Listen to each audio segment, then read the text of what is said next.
my game. I would say I'm very competitive. The confidence that he's playing with is next level. Doncic looking for that dagger. Luka, and he got it! This man is a straight-up savage. I try to read the defenses, controlling the game. Don't tap that glass, don't tap that glass, there's a monster in it. He's giving us flashes of boom, boom, boom. The ooh and ah. Bling, bling, bling, bling, bow. Michael Jordan. No, he didn't. There's that step back. Just step back, see what the defense do. Don't tap that glass, baby, don't tap that glass. Tonight, Luka Doncic is back in action. Remember, he missed the last 4 games before the All-Star break with that hamstring issue. But when he's on the floor, he has been a walking highlight. He's leading the league in points per game this season, just under 33, and he's on pace for the highest scoring average by a Laker. I love how the music stops for the drama. Since Kobe Bryant, that was 20 years ago. But Luka's not new to this. Over the All-Star break, he relived some of his favorite encore memories with our own Omar Raja. This is a fun one. Luka, step back 3 for the lead. He got it. Doncic throws down a sledgehammer. Spectacular stuff from Luka Doncic. Luka, appreciate you joining the show, man. First clip against Denver, end of the game. What are you thinking here? I was gonna shoot the 3, but then I saw like Plumlee closed out to me, and then I just drove it. Now, when Millsap is coming up, are you hesitating at all? Are you like, let me go up? Or are you thinking of maybe dropping a pass? Or are you just at that point committed? Yeah, at that point, I was just committed. It was young Luka right there. Are you a better passer or scorer? I would say passer, honestly. What a pass, Washington. Oh! That was beautiful. The pass over Wemby. Oh, that's just, yeah. You like that one? Yeah. I like it. I just, like sometimes I just don't think, I just do stuff. But when you see Wemby down there, you know, it's obviously gonna be hard for a layup. Is there anything you're keeping in mind with Wemby just being so big? Of course, that's what I mean. I think if it's not Wemby, I will go off for a layup. But Yeah. since it's Wemby, it's kind of hard. How do you practice this? You don't. I think just feeling, you know. Doncic pulls up, 3-pointer. Bang! Bang! Doncic wins the game at the buzzer. This is the one where it was just an iconic play. The moment you get the ball, what is everything you're thinking? I mean, first of all, I see if they're gonna double, but I saw nobody was coming. You know, normally this point in the game, I get the double team, so I just, you know, wanted to get my go-to move. Yeah. And I know I was confident in that. Everyone shoots step backs now, but it feels like you're the best in the league at step backs.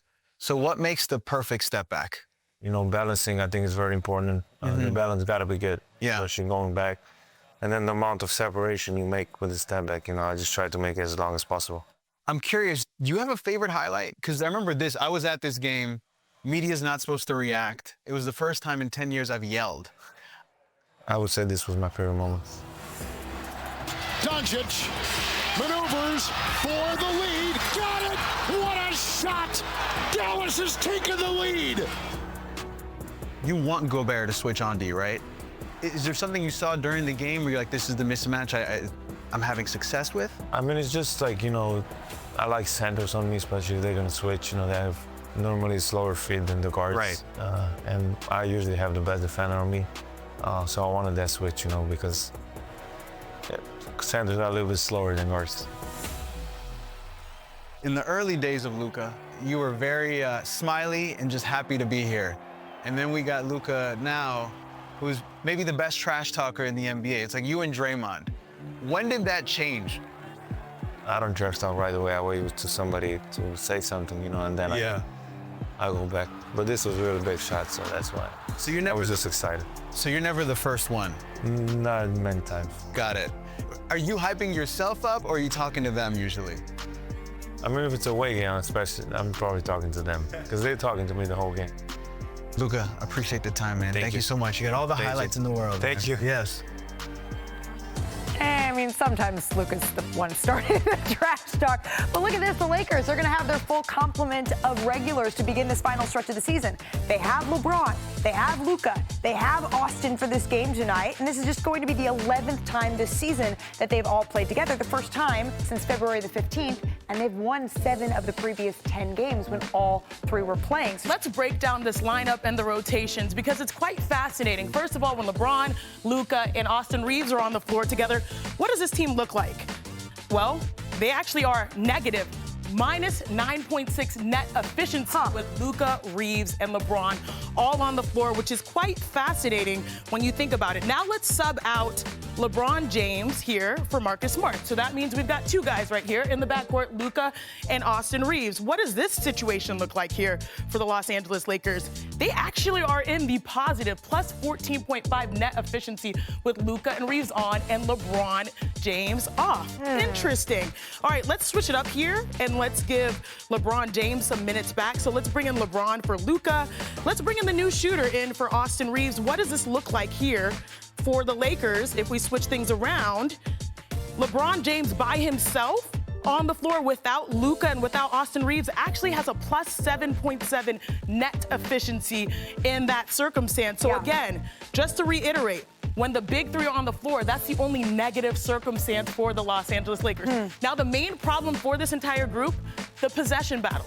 Offensive rebounding, first and foremost. The Lakers' offensive rebounding percentage, when all 3 share the floor, is 20.1%, which would rank last in the NBA.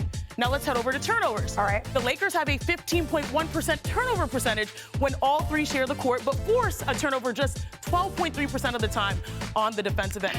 Yikes. Okay, let's head over to transition defense. The Lakers allow 1.38 points per possession in transition when all 3 share the floor, which would rank 27th in the NBA. Let's head over to opponent 3-point shooting. Does it get better? No, the Lakers allow 37.4% 3-point field goal percentage when all 3 share the floor, which would rank 28th in the NBA. So the Lakers, they have shot 35% on 3-pointers when all 3 share the court, as well as losing the math game here in so many different circumstances. Okay, JJ, if you have the TV on right now, please don't turn it off. We do have some good news for you because when Luka is on the floor, he brings his best against the Los Angeles Clippers, right? Their opponent tonight. He averages over 32 points a game against them. That's the most against any opponent.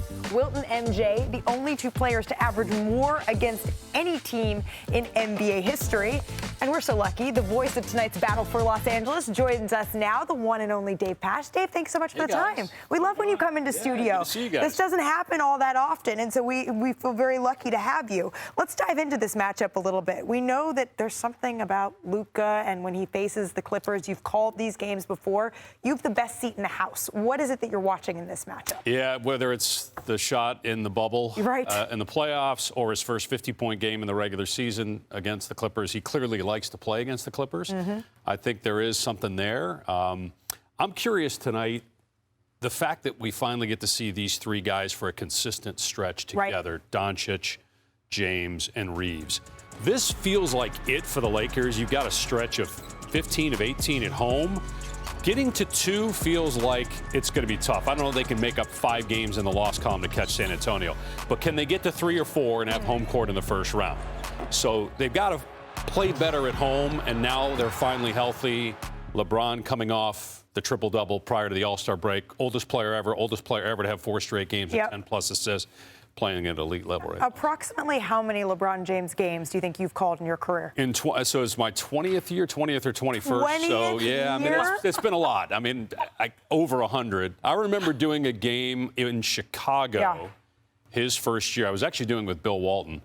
And I remember it because I think it was LeBron. It may have been a teammate, but it was back when they were all wearing the headbands. Somebody took the headband off, threw it towards the scorer's table. I was just happy to be on the NBA, happy to be sitting next to Bill Walton. And he starts yelling, that's a technical foul. You can't do that. You're throwing an item off your head. And I just let him go. I didn't say anything. I just let him go on for about a minute. And finally, Mike Tirico scolded me after. Just a minute for Bill? It was just a minute. We had to go to commercial. So that was the only way to stop. And you didn't take the headband and maybe just try. He wanted to. It wasn't tie-dye, though, so really probably didn't go with that. But I imagine, and we're talking about the oldest player to have a triple-double right before the All-Star break. It feels almost wrong to then say, well, how many more do you think you're going to be able to get to call? But when you sit down in, whether it's here in LA or when you're calling a Lakers game now, does that cross your mind at all? A little bit. We're going to be back here for the Knicks game in a couple weeks, probably for that one, because I think after that, until the playoffs, Yeah. I'm not sure that I have another Laker game. So my guess is I'll be thinking about it. But I don't think this is it for him. So it's hard really to go there. I'm excited for that one. I'll be on the call for that with you. Chiney and I, Dave, we have a little bit of a complicated relationship with the Clippers, yeah. right? Because there's so many times you get really excited for this team, what Kawhi is doing, what he did at the All-Star game. I mean, where are we with them right now, Chiney? So it's funny. Anytime something goes good, I hold my breath because I feel like something bad is coming with the Clippers. Right. So where are you? What are you watching most closely with them in this game, this new look Clippers team?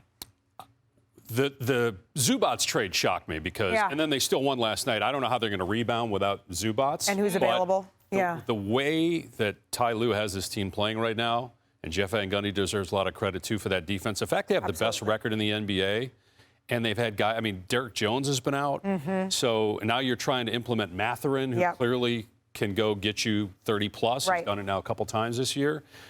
I'm still bullish on the Clippers. Maybe I shouldn't be, but I feel like they could get in the playoffs and do some damage. I know you've seen LeBron James multiple times. What do you make of Kawhi's play as of late? It's the best I've seen him play. It's saying a lot because he's been Finals MVP twice with two different franchises, but it feels like he's taken it to a new level this year. What makes you say that this is a team, a Clippers team? Because Chiney and I were about to leap again. We're listening to you, Dave. I think because of him, Malika. I think it's him. Again, when they went to the conference finals, he got hurt, didn't play in that series.